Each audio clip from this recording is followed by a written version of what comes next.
সম্মানিত শিক্ষকবৃন্দ, আসসালামু আলাইকুম। সবাইকে স্বাগত জানাচ্ছি টেক মেসের বিডি চ্যানেলের পক্ষ থেকে আরও একটি নতুন টিউটোরিয়ালে। আজকের এই টিউটোরিয়াল থেকে আমরা জানবো কিভাবে আমরা পঞ্চম শ্রেণীর শিক্ষার্থী অর্থাৎ যারা প্রাথমিকের বৃত্তি পরীক্ষার জন্য অংশগ্রহণ করবে তাদের প্রবেশপত্র আমরা কিভাবে ডাউনলোড করবো। এই কাজটি করতে হলে যে কোনো একটা ব্রাউজারে চলে যেতে হবে। ব্রাউজার থেকে প্রধান শিক্ষকের প্রদত্ত আইডি এবং পাসওয়ার্ড ব্যবহার করে আইপিএমএস এর পোর্টালে প্রবেশ করতে হবে। পোর্টালে প্রবেশের পর বাম দিকে উপরের দিকে 3 ডট মেনু দেখতে পাবে, এখানে ক্লিক করে দিতে হবে। নিচের দিকে স্ক্রল করতে হবে, সাব মেনু দেখতে পাবেন, এখান থেকে প্রাথমিক বৃত্তি ব্যবস্থাপনা এটার উপর ক্লিক করে দিতে হবে।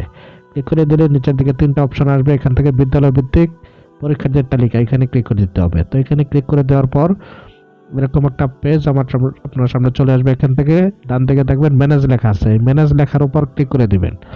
এখানে ক্লিক করে দেওয়ার পর 2টা অপশন আসবে, নিচের দিকে দেখবেন প্রবেশপত্র ডাউনলোড, এটার উপর ক্লিক করে দিবেন। তো এটার উপর ক্লিক করে দিলে আপনার বিদ্যালয়ের যতগুলি শিক্ষার্থী বৃত্তি পরীক্ষার জন্য এন্ট্রি দিয়েছিল প্রত্যেকটা সবগুলি শিক্ষার্থী এক ক্লিকেই সবগুলি শিক্ষার্থী প্রবেশপত্র ডাউনলোড হয়ে যাবে। তো এখান থেকে পরবর্তীতে যে কোনো একটা কম্পিউটারের দোকানে গিয়ে অথবা আপনি যদি আপনার পিসিতে ডাটা কেবলের মাধ্যমে ট্রান্সফার করে আপনি ইন্টারনেট থেকে আপনি এটা খুব সহজেই প্রিন্ট আউট করে নিতে পারবেন। তো আশা করি উপকৃত হয়েছেন। ধন্যবাদ সবাইকে।